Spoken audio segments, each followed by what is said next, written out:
Hi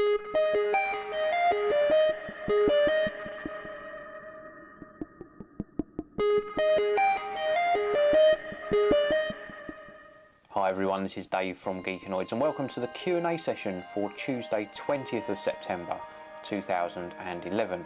Now for those of you who are not familiar with the Q&A sessions, in these videos I answer questions that were left in my previous video, also questions that were emailed to me at geekanoids@gmail.com, and also questions that were sent to me via my iOS app, which is available free of charge in the iTunes App Store. Now, none of these questions and answer sessions are rehearsed, so I'm just going to kick things off with the first question that I received in my previous video in the comments section, and this was from Sean's Macintosh. 4 questions from Sean, so thank you very much for the questions. First one is, will VisBox TV or Geekanoids go on the Revision 3 network? Doubtful. Number 2, what will you do with this to this channel, and what happened to iWebs? Well, this channel is going to remain with the DailyTechTV Q&A sessions, also any news updates that come up, so if we get any announcements from Apple, etc., they will all appear on this channel. iWebs was a short series. I have got more planned in the future. When I find a really interesting website, I make a note of it, and then that goes on the list for the next series of iWebs. Number 3, will you be upgrading your Mac Pro's graphics card in the future? No, I won't. I will probably never ever do that sort of upgrade. I think that I'll just wait until the next Mac Pros come out and then possibly look at upgrading, but might skip to the next version, so I might miss out this next upgrade, purely because my Mac Pro, touch wood, is working fine at the moment. Should I buy a Galaxy Tab, Motorola Zoom or iPad 2 now? Well, that's a difficult question. If you need a tablet device, then yeah, buy one now. Out of those 3, obvious answer for me is the iPad 2. I still find that the best out of all of them. Second in that lineup of 3, probably the Galaxy Tab would get my vote. Next question is from Brixton VZ. Will you please review the Olympus SZ30MR? Unfortunately, I won't be reviewing that model. Best bet is if you can find it in the shop, get your hands on it before you make the decision, then I'm sure you can make a sort of educated buying decision if you're looking at that particular model. The Maverick 135, hey Dave, is making videos your job? Yes, in combination with doing all of my online work as well. Videos is the main thing that I do now. Brilliant question. So let's scroll up this page. Here we go. This is one from Ruhul Amin YouTube. Regarding AdSense and adverts, do you earn money from the ads just being viewed, or does the ad need to be clicked on? Does that mean that you make next to nothing from dedicated YouTube apps? Well, the ads that appear, you do get paid for them just appearing as well. You do get paid a different rate if they're clicked on. If they're embedded in apps and some mobile devices and different mobile platforms, you do not get paid. So thank you very much for that question. Next one is from XX Hardcore XX Gamer XX. Hey Dave, will you be reviewing the new Sony Alpha lineup? The Nex 7 in particular looks pretty amazing, also the Alpha A65. Well, I will be reviewing either the NEX 7 or the 5N, one of those 2 models. That's the plan. When they become available, I'll get one into review. Really looking forward to reviewing these ones because they've got fantastic sensors and good low light performance as well. Next one is from the Robio Man. How's the BlackBerry? The BlackBerry's gone. Would you recommend the HTC Sensation? Fantastic phone, really well made, good build quality on the HTC devices, and the HTC Sensation, very, very good indeed. I'm actually going to be getting in the Sensation XE to review, which is their Beats by Dre branded phone that comes with some, I think, Diddy Beats in the box. Here we go. Next one is from Splash Tech. Hi Dave, love your videos. Thank you very much. Do you think Apple will use Intel Ivy Bridge or AMD Bulldozer, and in what products? Well, I think they're going to use the Intel Ivy Bridge platform. of processors in the MacBook Airs and the MacBook Pros in the future. I don't think they're going to go AMD. Be very surprised if they did.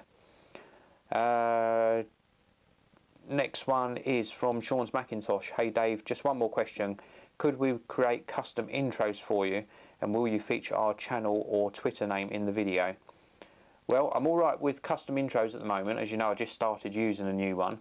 But yeah, get in touch. I can give you a shout out for doing it, if I use it, that is. Probably not a mention of the Twitter name or the channel in the actual video, but certainly I do actively promote the people that help me with things like that. So get in touch. As I say, I can't promise I use it, but just shoot me across an email, geekanoids@gmail.com. Let's have a look down this list.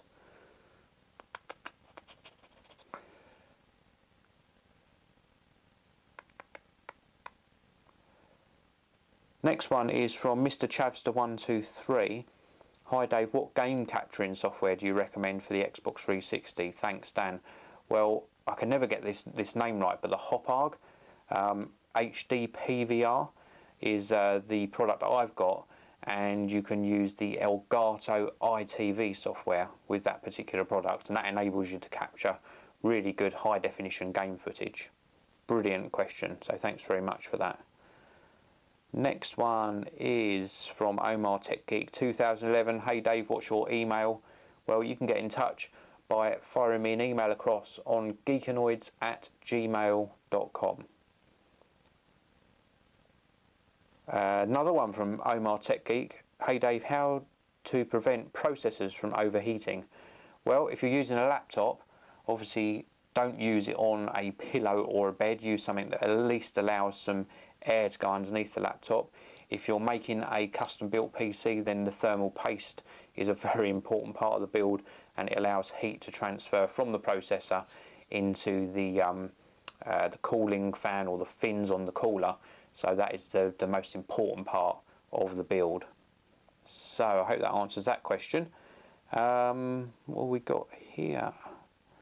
Studio Arai Kenta.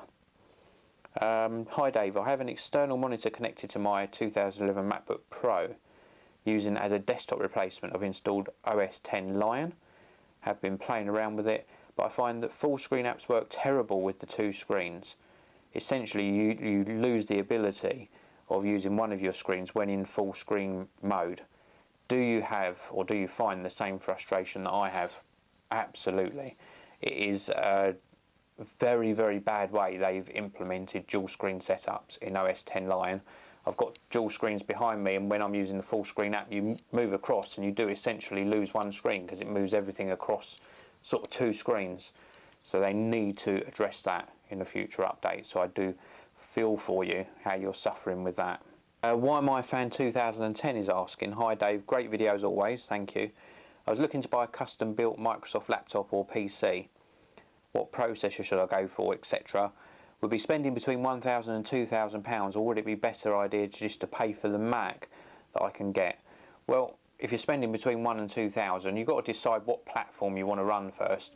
If you want to run Windows, you're going to get a lot more bang for your buck if you actually build a PC from components.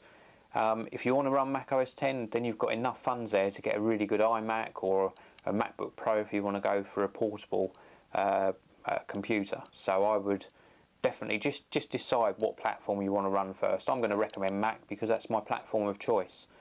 Next up, App Screencasts asks, my friend has an EPL2. He finds the autofocus a little slow. Any tips for him? Well, first of all, check that you're on the latest firmware on the camera.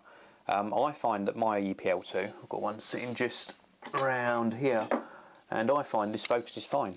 I'm absolutely over the moon with the focus on this. The EPL3 is meant to be faster again, so if it's an option to upgrade, upgrade. But this is a fantastic camera in its own right, so I would just check you're on the latest firmware. If you're really struggling with the autofocus, switch it to manual focus. Try and master manual focus. That can be quicker sometimes, you know, if you really master it. So I hope that helps. Toti03. Hello Dave, I'm from the Philippines. Hi there. I heard that you've been here. What did you do here and how do you find our country? Beautiful country. My wife is from the Philippines, Baguio City, and it's just a fantastic country. Absolutely love visiting. Beautiful scenery. Everyone's really friendly as well. And just thank you. Thanks for watching the videos and thanks for getting in touch. Next one is from Splash Tech again. How old are you? 40? 40! And how much RAM does your Mac Pro have? It has 6 gigabytes. Didn't go for 8 just because of I just used RAM I had lying around at the time. So it's got 6 gigabytes. At some stage I probably should go up to the 8, but 6 is working fine for me. Now this is an interesting question. Technom Tiger Geek. Hey Dave, amazing improvement in confidence in the video since you started your channel. That's just practice, and thank you for that. I'm a part-time photographer. I was wondering if I swap the hard drive out of my Windows 7 desktop and put it in my Windows Vista desktop, will the Windows Vista computer become Windows 7, and will the Windows Vista computer still work? Well, it won't be that simple because the drivers will be different. So you could do the swap, but you will have to then install motherboard drivers, audio drivers, chipset drivers, a whole host of drivers to get it to work. And if you're doing that, it's probably quicker just to start from scratch, do a format, you know, back up your important files, do a format, install Windows 7, install the drivers disks, and then you've got a sweet sort of fresh install. So I would go that way rather than swapping the hard drives over. It is not as easy as just swapping them over. Next one is from Dragonheart String 43. Dear Dave, have you heard the rumours on Amazon tablet that's supposed to be released this October, and what editing software do you use? Well, the editing software Final Cut Pro 10. Regarding the Amazon tablet, this is going to be fantastic. If anyone can challenge Apple in the tablet market, it's somebody with a lot of marketing budget, a lot of customers and sort of eyes on their products, and that's Amazon. Amazon have got their music market, or the MP3 market. They've got an Android app market. They've got the Kindle app with the Kindle books. They've obviously got all of the products they sell, and they can really drive the price of their tablet down on the back of selling products that are going to be featured on their tablet. Now, I have heard that they've heavily customized the Android experience, so you're going to have Android in your face when you turn the device on. But if you're picking this up for around about, say, £199, $250, wow, I'm in for some of that. So let's hope they do a good job on the spec. It'll be a disappointment if they just do a single core tablet. They probably will. They'll probably do a real cheap single core one. But it'd be really nice if they do £199 dual core Android tablet. Please do it, Amazon. Please do it. I will definitely buy one. Next one is from Why My Fan 2010 again, and this is actually the last question on the video comments. I'm looking at an iPad 2 to use at college, and I like white, but my mum said it's not very practical and it will get dirty easily. And also, what capacity and case would you recommend? Well, case wise, I'd go for that in-gear smart folio that I still use. I haven't got my iPad in the room, but it's a really nice case. White or black doesn't really matter. They're both going to get grubby. Black will show less dirt, but it will show more scratches, and the white will show less scratches but more smudgy, sort of dirty colour. But you can put a screen protector on and that'll cover the whole front of the device. Is it practical for college? Well, for note taking it's fine. For doing anything more than that, I'd really look at getting a laptop instead. But if you're just asking about colour, either colour's fine, and just put a screen protector on it. So that's all the questions that I received on the comment section of the previous video, and now I'm going to move on to ones that I received via email or via my iOS app. And I must just mention the iOS app. If you go to the iTunes App Store, search for Geekanoids.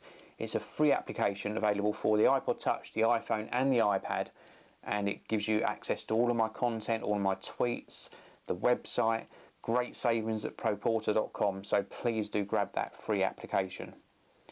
Next question anyway is from George.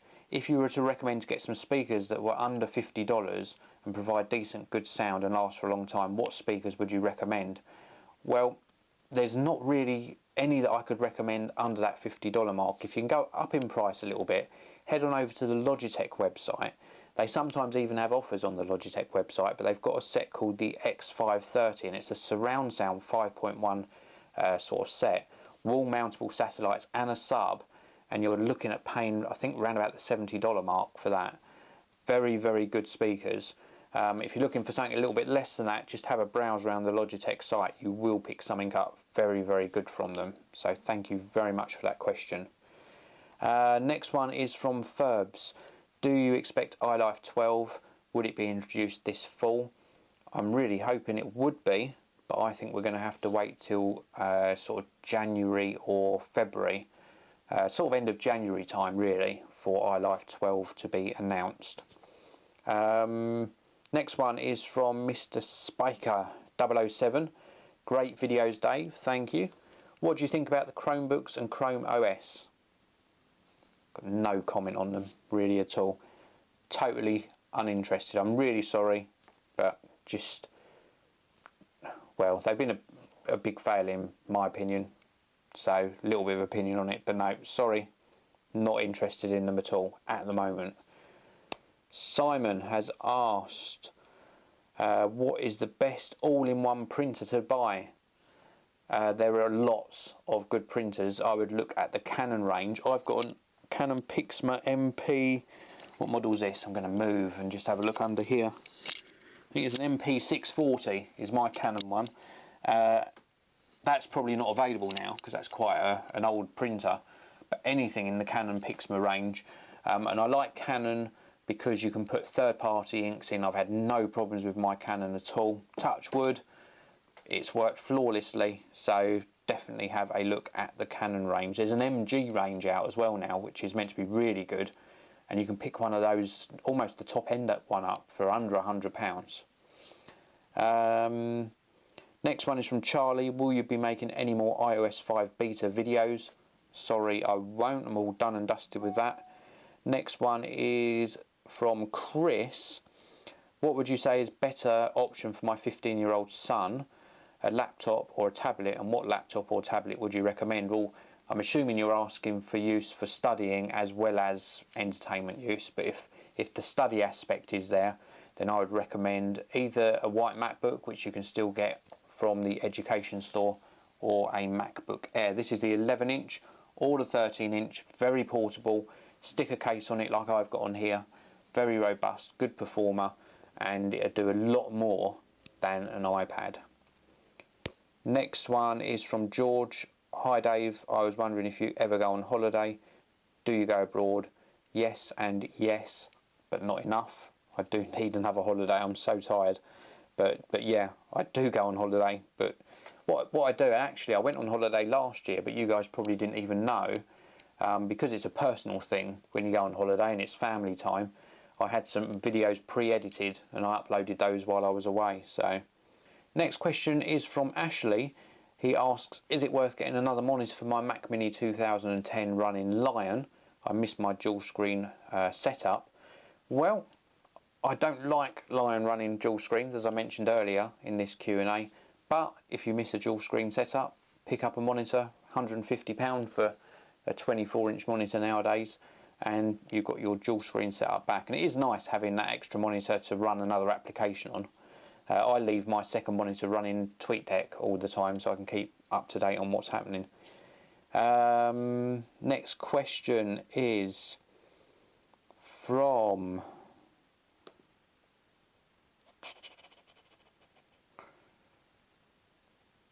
Oh dear, what one should I answer next? There's so many. Here's another one. Dan, what type of display connection do you use on your Ayama monitors?